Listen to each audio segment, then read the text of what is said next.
Our next speaker is going to be Stuart Cohen, FIAA, a Fellow of the American Institute of Architects. He's a practicing architect and principal of Cohen and Hacker Architects, LLC. He's the author of 3 books on the history of Chicago's residential architecture, including his 2015 book, Inventing the New American House, Howard Van Doren Shaw Architect. In his keynote address this morning, Cohen will focus on Shaw's contributions to American residential architecture, how it compared with his contemporaries, including Frank Lloyd Wright, and why the considerable reputation Shaw enjoyed during his lifetime diminished in the decades following his untimely death.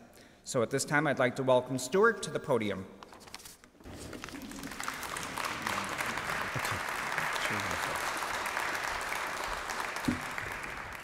Bill, thank you for the nice introduction and for organizing this wonderful event today. I enjoyed your presentation. Actually, there were images in there that I'd never seen before, so that's great. It's also nice that by focusing on buildings in the immediate area of the church, you covered many of his commercial buildings, which I'm basically not going to talk about today. Also, Paul Myers, who's here today and contributed the wonderful collection of Shaw images and memorabilia, things I had never seen before. Thank you. And thank you all for coming today to celebrate Shaw's 150th birthday. And again, thanks to Bill for organizing. So years ago when I started lecturing, I received the following advice. Someone told me, actually, a respected architect told me, never read your lectures. But since Bill wanted papers for publication, I've written out portions of this lecture, and I'm going to read them to you, and I hope not boring anyone. So, as Bill's pointed out, and as you all know, Howard Van Doren Shaw was one of the best-known architects of the day. As Bill pointed out, in 1926, he was given the highest professional honor by his peers, the American Institute of Architects Gold Medal. And as the American Institute of Architects notes, it was an honor awarded in recognition of a significant body of work of lasting influence on the theory and practice of architecture. Now, because Shaw's work didn't fit into the dominant narrative of the development of modern architecture in the first half of the 20th century, he tends to have been omitted from architectural histories. There are a number of reasons for this. I just got on the screen the famous Saul Steinberg cover of the New Yorker, which tends to suggest that nothing exists between New York and the West Coast, and certainly not anything of significance. But with respect to Shaw, I think what happened is that the narrative of Chicago's role in architecture is determined by early authors such as Nicholas Pevsner and Siegfried Gideon, was summarized by the late Chicago historian Carol Condit, who wrote in 1964. Can you all hear me? Okay. Sadly, I move around a lot when I lecture, so if somebody stick up a hand if somehow I'm not speaking into the mic or you're not hearing me. But anyway, what Condit wrote in 1964 was, quote, Gideon's Space-Time and Architecture, that's his the main book that he wrote, is the most thorough treatment of the Chicago school in its full historical setting. The whole forward movement of contemporary architecture lies in the direction of the synthesis of the structural utilitarian aesthetic of the best Chicago buildings. By this time, the narrative of Chicago's architecture had been established, and the work of eclectic or traditional architects such as Shaw was basically ignored. While Shaw was one of the subjects of the 1969 book, Two Chicago Architects and Their Clients, its author, Leonard Eaton, compared the work of Shaw and Frank Lloyd Wright to try and demonstrate his thesis that with respect to Wright, clients who commissioned progressive architecture fit a particular social political profile. By 1973, Condit, being more inclusive, would write, "Howard Van Doren Shaw is an architect of unusual talents whose work deserves more extensive inquiry than it has so far received." Little known outside of Lake Forest, Shaw was totally omitted from the 1990 book, The American Country House, by the British historian Clive Aslett, who mentions Shaw's employees, David Adler, along with Frank Lloyd Wright, Arthur Hoyne, and Myron Hunt. Julie and I had the opportunity to spend some time with Clive Aslett over this last spring. He's a very nice, charming man, and I did send him a copy of my book, but he never adequately explained why he didn't know who Howard Van Doren Shaw was. Mark Hewitt gives us an early reassessment of Shaw in his definitive 1990 book, The Architect in the American Country House, recognizing Shaw, Harry T. Lindeberg, and Wilson Eyre as, quote, important artists because they went beyond the general stylistic idioms they favored to establish a distinctive personality in their houses, which is sort of what the quote Bill read from the American Institute of Architects related to Shaw's gold medal said about Shaw's work. However, neither Lindeberg nor Eyre were ever admired. While they were admired, were well known in their time, never received the gold medal. While Shaw is thought of primarily as a residential architect, and that's basically what I'm going to talk about today, he received equal recognition for his commercial and industrial work. As Bill's pointed out, he did work for the Donnelly family, for his friend Thomas from Yale, Thomas Donnelly. The Lakeside Press, which Bill's told us about, is on the left, and R.R. Donnelly at 22nd Street is on the right. The Lakeside Press basically published books, and in 1911, the R.R. Donnelly and Sons, shown on the right, was built because at that point the Donnelly Company was publishing almost every single telephone directory for every city in the United States, along with Sears Roebuck's and Montgomery Ward catalogs. So the building is located next to the train tracks because of the massive deliveries of paper that occurred on a daily basis.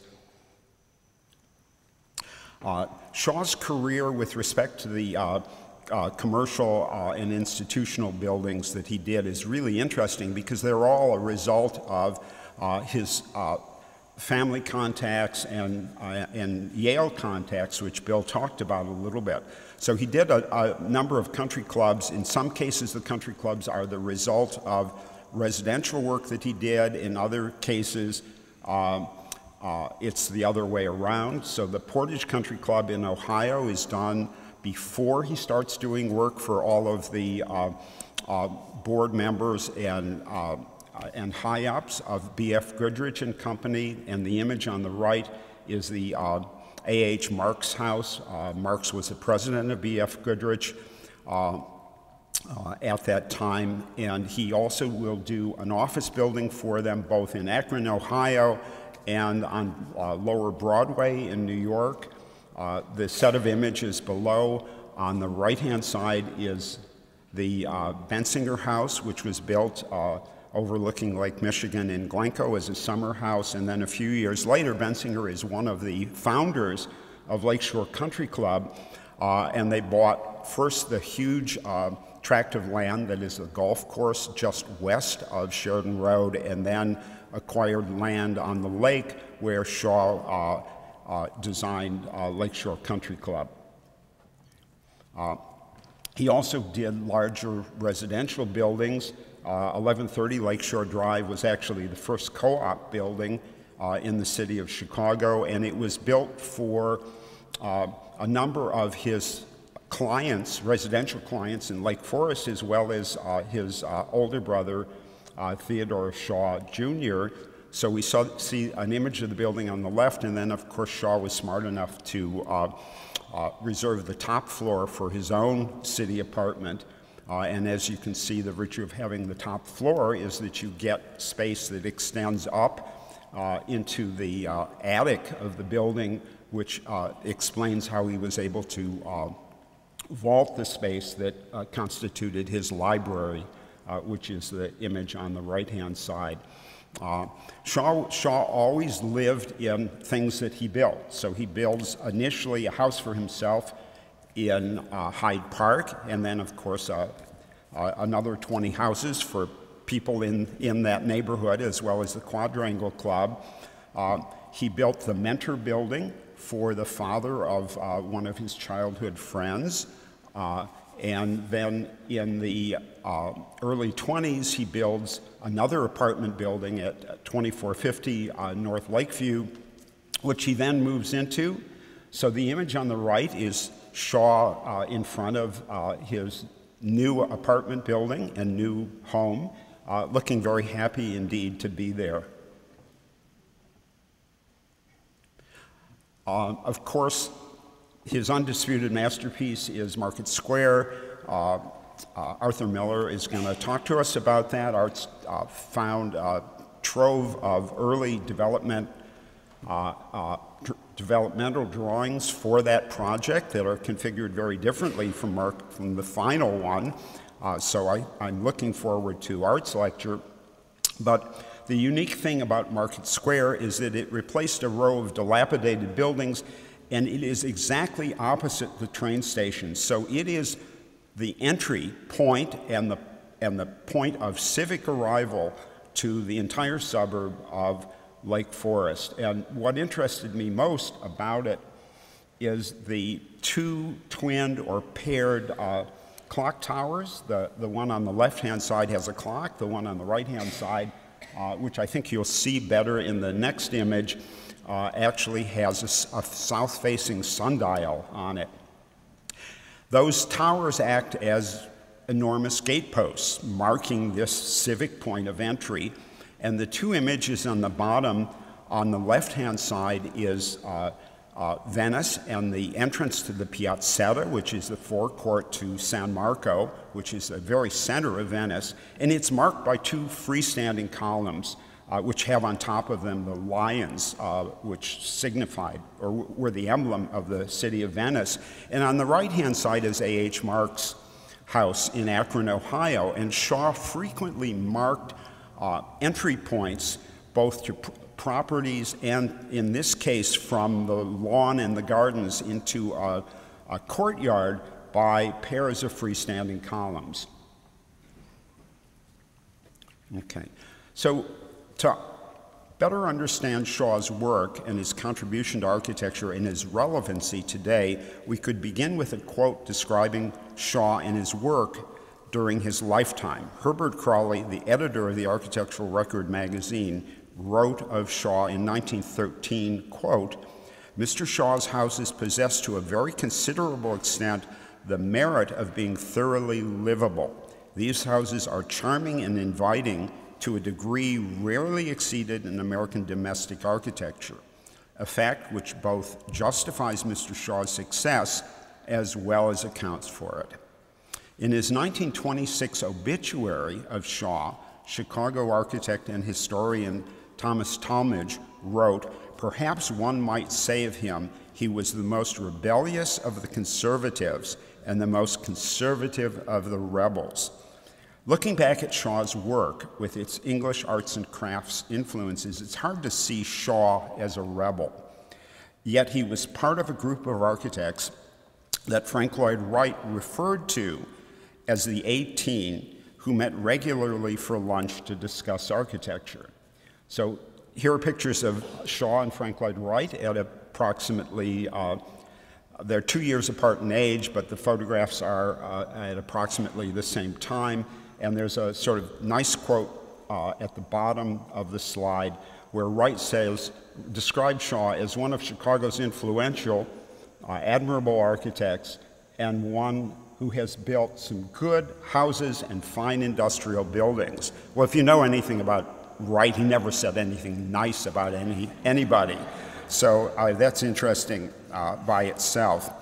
So the these architectural rebels created what they created changed the face of American domestic architecture in the last decade of the 19th and the first decade of the 20th century.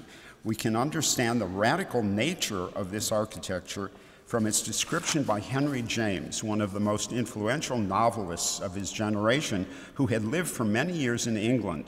In his book, The American Scene, James, a longtime expatriate who visited America in 1906, commented on the interiors of new American homes. He bemoaned this diffused vagueness of separation between apartments, between hall and room, between one room and another, between the one you're in and the one you're not in, between place of passage and place of privacy, is a provocation to despair. James is describing what we now call the free or the open plan, a ubiquitous feature of contemporary American houses. He is also lamenting not just the lack of privacy, but the growing informality of domestic life and the beginning of changes in the class structure of American society. He continues, the instinct is that of minimizing for an interior each sign by which it may be known from the exterior. Thus we see systematized the indefinite extension of all spaces and the indefinite merging of all functions. So he's talking about great rooms, of course, where the dining and the living spaces are together. The enlargement of every opening, the exaggeration of every passage, the substitution of gaping arches and far perspectives and resounding voids for enclosing walls. James is describing the characteristics of the new residential architecture, or, as it was then referred to by architectural publications, the new architecture of the Midwest. These characteristics were the continuity of interior spaces, the connection of interior and exterior spaces reflecting the cultural change in attitude towards nature, the out of doors, and healthy living as promoted by Teddy Roosevelt. They were a new sensibility to a building site and the dominance of horizontality in the composition of the building's mass. All were important features, not just of the work of Frank Lloyd Wright and the Prairie School, but of the buildings of Howard Van Doren Shaw. It was Wright and the group of architects he referred to as the 18 who were the rebels Talmage refers to in Shaw's obituary. By contrast, the conservatives were those architects who continued to use historical architectural forms. Talmage's rebels were interested in simplifying the architecture of their day, and they were enamored of the work of the English arts and crafts movement and the freedom of invention that it offered. So, if we look at the influence of the arts and crafts, just very quickly, the image on the left is the introductory image for William Morris's book, News from Nowhere, and it's a depiction of Morris's own house, Kelmscott Manor. On the right-hand side is a drawing by Shaw, which is was a book plate that he created for his wife, Frances Wells Shaw, and it's a depiction of his Tudor stone house in Hyde Park, which is sadly no longer exists. If we look at Wright, and there's a nice quote from Wright saying, "All artists love and honor William Morris. He preached the gospel of simplicity."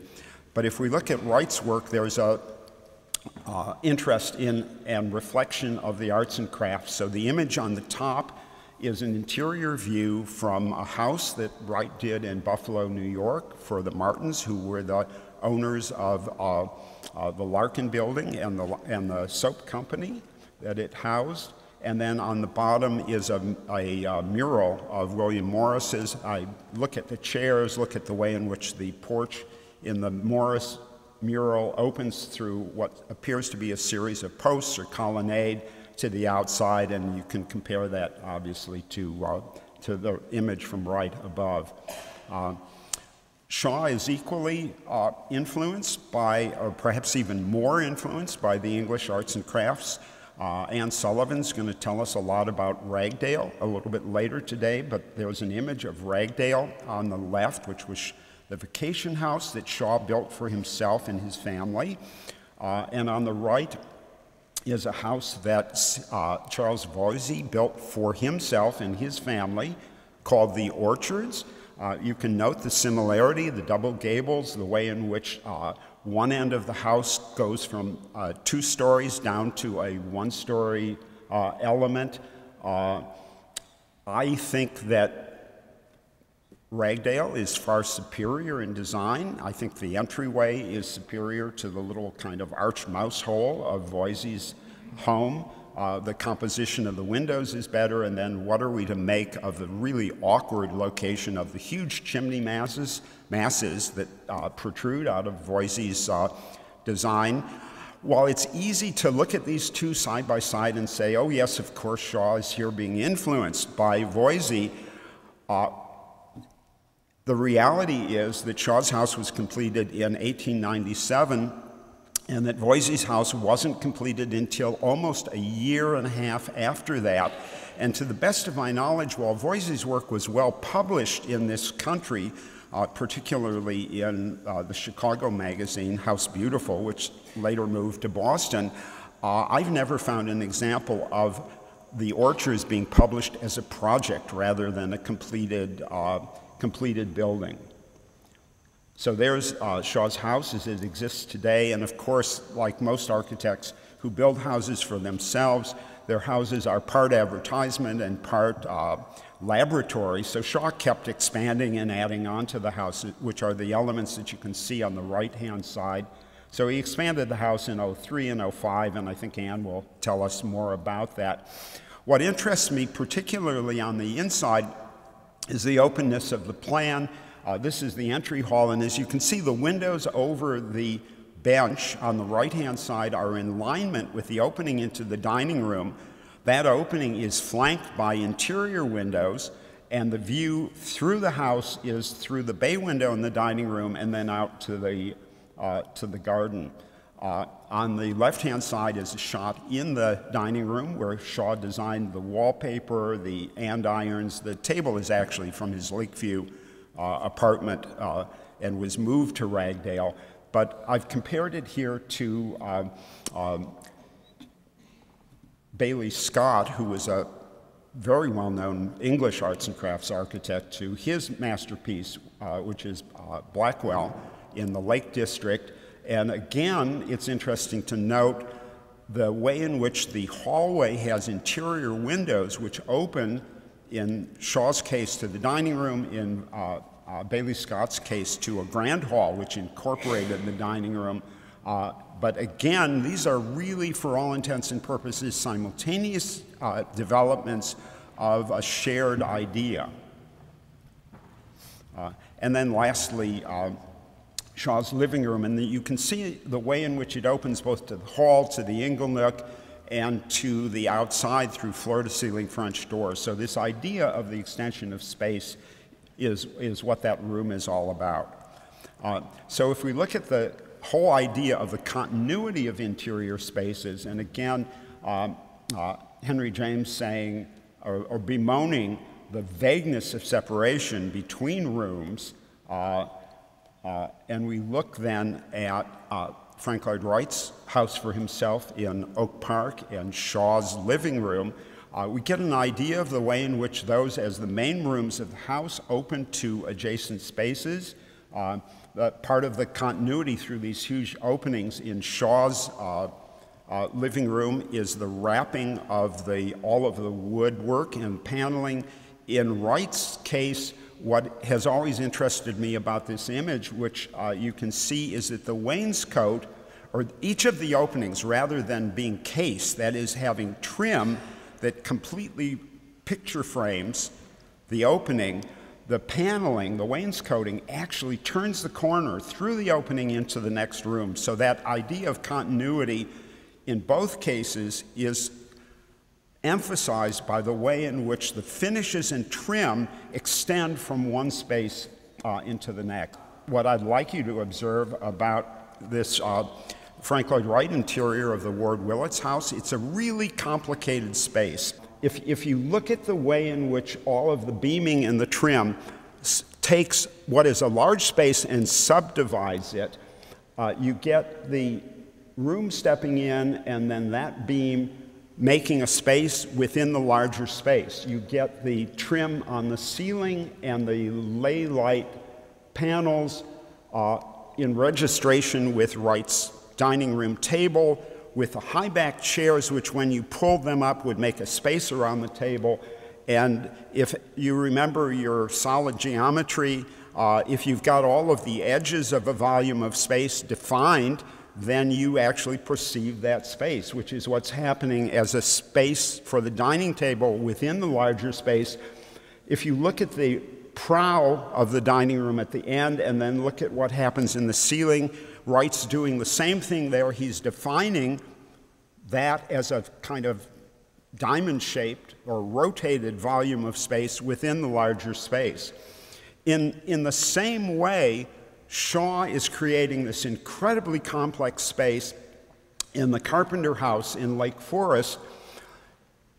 You come in, I don't know how you guys are with plans, but this is where you entered the house, and you came into a six-sided space, which is defined on 5 of the 6 sides, but on the last side extends all the way through the house out to a porch and out to what was the main garden and lawn located off to one side of the house. And you can see here that the definition of that space, that is the reason you feel that it isn't a kind of irregular dog-legged space, has to do with the way in which this vault and the crown molding continues or defines that edge of the space, whereas this piece of molding and the dental molds that go with it wraps back into the space, comes across, holds the top of those glass doors, which are at this point, creating a vestibule into the adjacent rooms, but allowing visually the space to just continue straight out through the house. In an equally complex spatial way, the Wilson House, and Wilson was one of the Southside meat packers like the Swifts and the Armours. If you look at the plan, which you entered the house here, there's the stair in front of you, which we can see down here, that there's a series of posts at the corners, including that corner, and then this space, which was the formal parlor, is actually a glass box that sits here so that it's possible to feel like you're in that entire entrance space. And it is divided into quadrants by these beams that in some cases sit on pilasters or corners, and in that case sits on the corner of that glass room. So kind of amazingly complex spaces in the sense that we talk about modern spaces in the 20th century being spatially complex. So if we look at the idea of the connection of interior and exterior spaces, and again the Henry James quote of about the enlargement of a reopening, the substitution of gaping arches and far perspectives for enclosing walls, and then the idea of somehow erasing the distinction between an inside space and an outside space. We can certainly see this in Shaw's work. This is the House of the Four Winds that Bill showed you an image of, and if we look at the plan, here you entered, and that main space actually extends all the way through the house and out to a huge lawn out here. But in the other direction, the little X's are vaulted ceilings, helping you feel like the space is oriented in the opposite direction.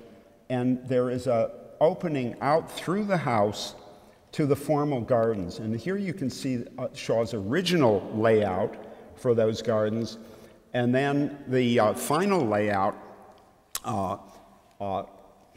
Oh my God, I'm having a senior moment. Done with, she did a lot of gardens. She was a feminist, did a lot of gardens in Lake Forest, and I'll probably remember. Rose, yes, Nichols. Anyway, what happens is you get a sequence of rooms on axis, and we'll see pictures of those in a moment, opening out to a porch, to a series of spaces which are walled with either walls or hedges, and then emphasizing that connection and that axis are a series of water pieces, which probably came from Shaw, not Rose Nichols, and are a recall of the linear pools at the Alhambra. So this is that entrance, and while there's a family room that's unfortunately been added to the back of the house, the drawings indicate that the all-glass entryway was reflected on the other side. So you came into this arched hallway and then saw right through the house. And then this is the view in the other direction, looking out to that garden, and the view looking back to the house. So you can see not only is there a visual connection, but the idea of going from a series of rooms that are inside the house to an equally well-defined and shaped series of rooms which are in fact the garden. And you can see the level of enclosure of those rooms was what was emphasizing this interior and exterior connection in Shaw's work. And he does the same thing in a number of houses. It's kind of unusual because houses of that period always had the formal gardens behind the house. You came into a hallway, went into the principal room, and then it opened out onto maybe a terrace or maybe just those formal gardens. By putting the gardens off the end of the house, as Shaw does here again in the Finley Barrel house, the whole idea of a sequence of movement and extension through the space and out to the gardens is emphasized. Even more extraordinary are a series of houses that Shaw did where you enter the house, move through the house, and then move out to the garden as a spatial sequence where the triple arches that you enter through, and you can see the glass French doors, open into a hallway which is divided from the main room by a series of arches, and then the back of the house is in registration, that same series of arches, almost as if, you know, you had a sluice or a section of space that just moved you all the way through the house. This is the Becker House in Highland Park, and you can see the arches do the same thing. In this case, the stair comes down through one of the paired arches, the entryway is the other, and then you have a morning room with its arches that are then replicated on the outside back of the house with its lawn and view to Lake Michigan. So the idea of doing this is creating an architecture of exterior reflected on the interior as a projection of a motif or a series of elements on interior surfaces is actually not a new idea. We can see it here in the Pazzi Chapel at part of Santa Croce in Florence. I call your attention to really the slide on the bottom where you can see the windows and the motif of the windows repeated on the interior walls. The entrance becomes the alcove for the altar. So this is an idea that's been around for a while. We can see it at Versailles in the Hall of Mirrors, where the arch of the windows out to the terrace are repeated on the opposite side of the hall. In this case, they're mirrored, so you have a virtual extension of the space. But I think the idea of actually taking those arches and extending them all the way through the house, so your experience of the house is really entering and then being swept out to Lake Michigan or Lake Geneva or whatever the view or the garden development happened to be, is an absolutely unique occurrence. The whole idea that Henry James talks about of this desire to erase the difference between inside and outside, I think for me is extraordinarily demonstrated in the house that Shaw does in the city for Gustavus Swift Jr., one of Swift's sons. And if you look at it, one entered into this grand hall. All of Shaw's houses were what were called piano nobile houses. That is, the main living level was on the second floor. Makes sense for an urban house because you're away from the noise and the soot and all of the tumult of the street. But if we look at the living room on the right-hand side has a window to the outside, and you can just make it out on this side. There is a window and a bay, which is in fact the window here.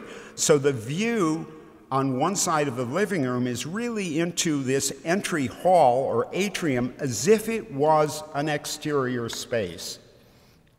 Okay.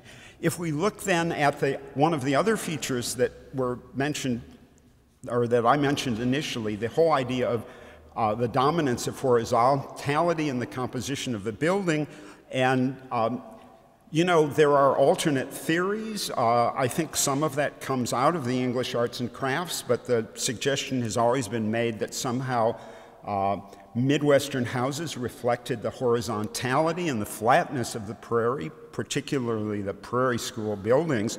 It occurs to me that, you know, that if Wright did things that we now refer to as prairie houses, that certainly Shaw did prairie villas.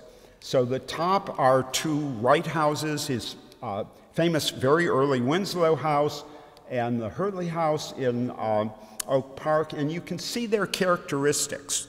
The low-hipped roof, the big overhang, the treatment of the second floor and its division from the rest of the house as a kind of base, either through a strip window or the connection of that area in the case of the Winslow house with a glazed terracotta, and then of course the string course that makes that division. But if we look at Shaw's contemporaneous houses, he's really doing almost exactly the same thing.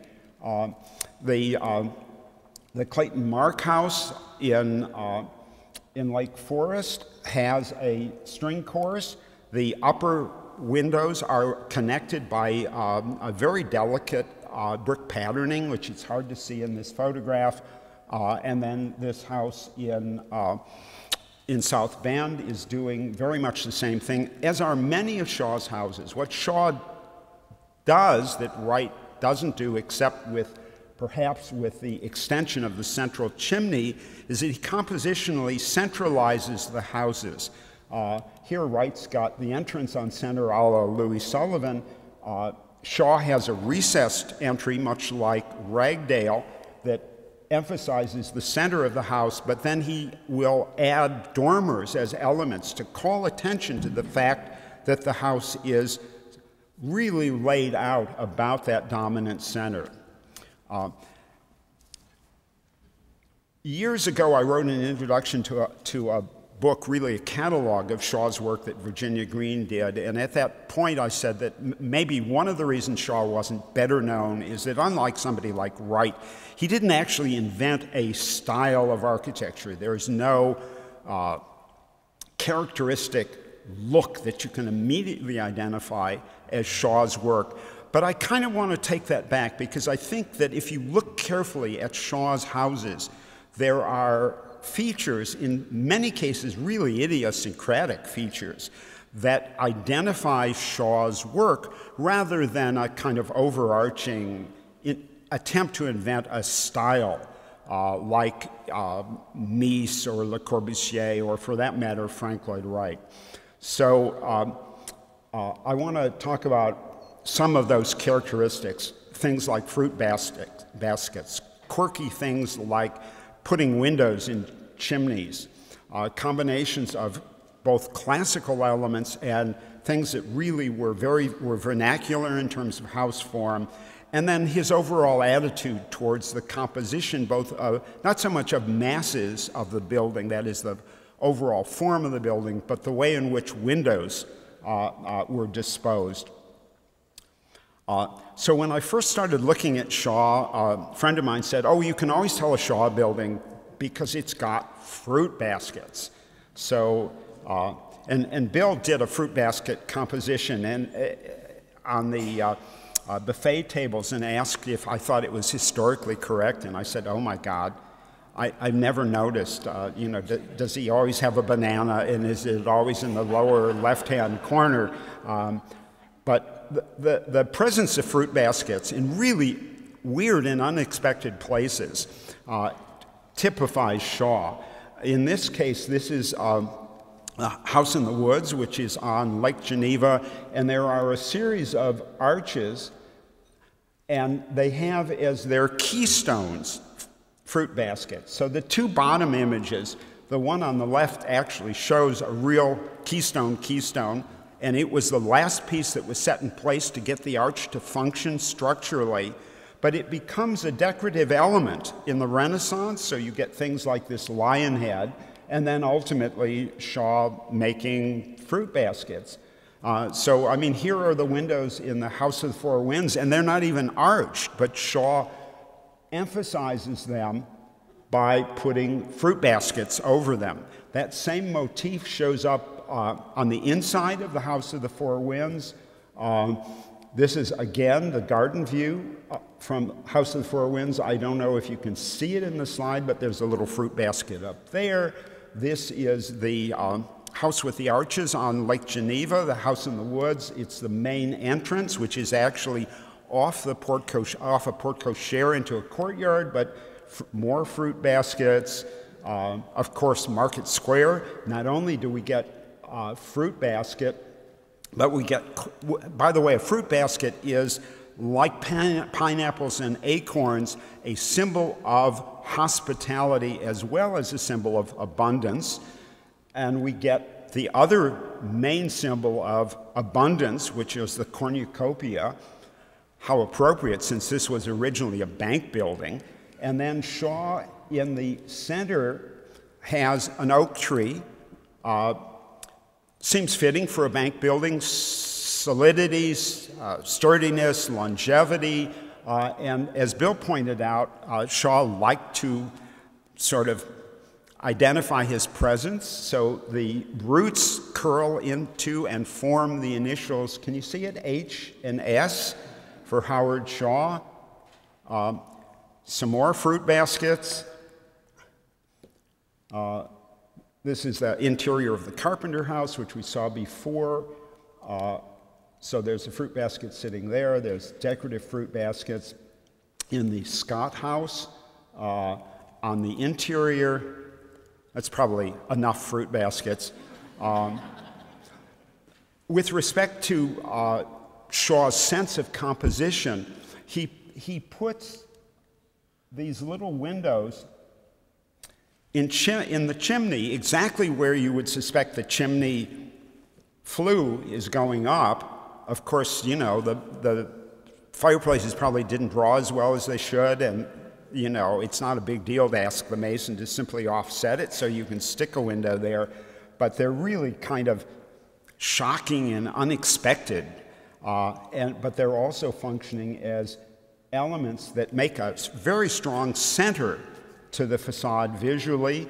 Shaw probably saw those elements on one of his many trips to England, and these are actually illustrations from a book that we know was in Shaw's library called Cottages, Farmhouses, and Stone Buildings in the Cotswolds, and they both show windows and fireplaces, and I have no idea where that comes from. I mean, maybe it's just a kind of English tongue-in-cheek rather than window in masonry kind of thing to do, but they are kind of unusual when you see them. The whole idea of doing kind of simple vernacular houses and then calling out important features with a classical element like the entryway here is something Shaw does constantly, and I've just compared it to probably one of the most famous English architects at the beginning of the 20th century, Sir Edwin Lutyens, and this is Abbotsford, and he's doing exactly the same thing.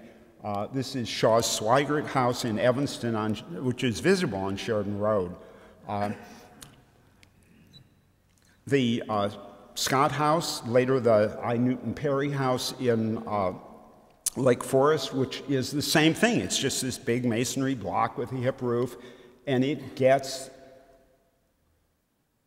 a cut stone classical entryway, weirdly balancing the chimney flue, but if you look at the plan, suddenly it's all explained, because one enters off of Green Bay Road down a long drive this way and comes into the side of the house, but the real orientation of the house is out to the south, and the west, which is sun.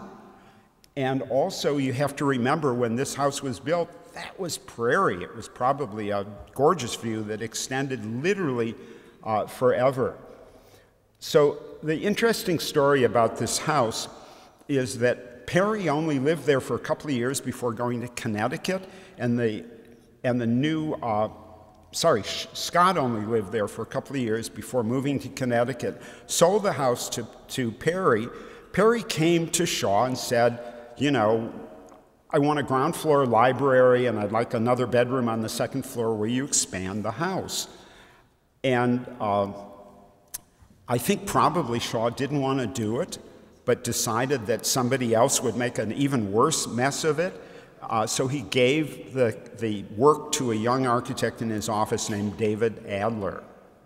So Adler did a very nice French library that filled in that corner with bedrooms above. And here's what the house looks like now, perfectly ordinary with a central entrance, as opposed to the kind of really amazing composition of the off-center entrance, balanced by the mass of the chimney flue. Interestingly enough, the house was completed in 1912, and it was published in the Architectural Record in 1913. This original photograph and the original floor plan is what Shaw published, so that there would be a record of this extraordinary house, as opposed to kind of what it was turned into. So if we look just for a moment at Shaw as a composer of elements, and like H.H. Richardson, who I think was the great American architect of the last half of the 19th century, what was so brilliant about Richardson is that he was a genius at composing the masses or the volumes of his building, and he was also a genius at composing the openings in the surfaces of his buildings. So this is the Becker House in Highland Park, and if we just look at the composition in terms of vertical center lines, there's this French door over the open porch. You get things like the double dormer here over this stack of windows. You get continuing vertical center lines that organize the windows, and then you get this kind of amazing thing that happens, which I had a teacher that used to refer to it as tensioning the facade, right, which are the diagonal alignments. So you get in the servants' quarter the windows that function diagonally across the facade. You get that window and then the tall window at the stair landing, all that's set up diagonals, and add, I think, amazing compositional interest to the house. Shaw's doing the same thing in the Finley Barrow House, and I've compared it here to Sir Edwin Lutyens' famous triple gable house in Surrey. And if you notice, Lutyens has a recessed portico, or a recessed entryway, which is really typical of many of Shaw's houses, but the composition of the window openings and then the little windows in the gable end is kind of dead equivalent, although he does alternate pediment and arched eyebrows over the windows. But if you look at the Finley Barrow House and think about the sort of diagonal readings or diagonal emphasis in the Becker House, look at what the windows do. The Shaw, in many of his houses, would have you enter into a hallway and then start the stair going up against the exterior wall to a landing and then continue up. So that's a big window lighting the entry hall. And the stair, that's a stair landing, and then that's the place where the window turns, but you get this kind of secondary diagonal movement across the facade, which really makes for a tremendous amount of visual interest. And if you don't believe it, this is a house on Sheridan Road in Winnetka, so you get the, you get the vanilla ice cream that's got vanilla beans in it, and then you get this kind of, I don't know, I'm fishing for a brand of crummy ice cream, but you get this, which is, sort of straight arts and crafts with a Georgian entryway. Shaw's equally interesting in terms of inventing details. And Talmage, who was who wrote his obituary and wrote about Shaw, says that he created decorative details out of thin air. Well, I don't think they were out of thin air. I think, like Wright, he felt that somehow the details needed to be related to the house itself and to other elements of the house. And I've always thought that the unique handrail design here was based on the Georgian spray windows in the front of this house. Here in the Darius Miller house, you can see, again, the stair runs up against the outside wall to a landing. That's the window at the landing, but the motif of the window is repeated in the bookcases, and on and on and on and on and on. So, this is for the architects in the audience, but if you want to see something really unusual, this is Lutyens putting a carved ionic column on top of a brick pier. For anyone that's a classical architect, that's gotta be heresy. But if you look at this screened porch or sleeping porch on the second floor in Lake Forest, the beam comes across, turns into the Capitol on that pier, but then look at this element. Tuscan columns had an element below the Capitol that was called a necking. So Shaw makes a wood necking and then inserts into the bottom of it classical elements that are called guttae, which occur in the soffitting of classical buildings and presumably were a reinterpretation of wood construction into stone. But here we have it back into wood and so out of place that it makes you wonder, what this guy is smoking. Okay, so Shaw died young. He was in his mid-50s, an age that for most architects would be mid-career. One can only wonder, and I'm sure we'll talk about this in the symposium, had he lived longer, if he would have embraced modernism and abstraction, that is, the reduction of a building to a composition of points, lines, and planes.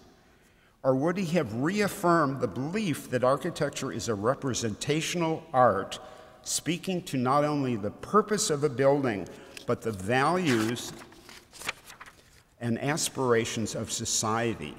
Would he have continued to design traditional houses, believing that only in this way could his houses communicate their domesticity?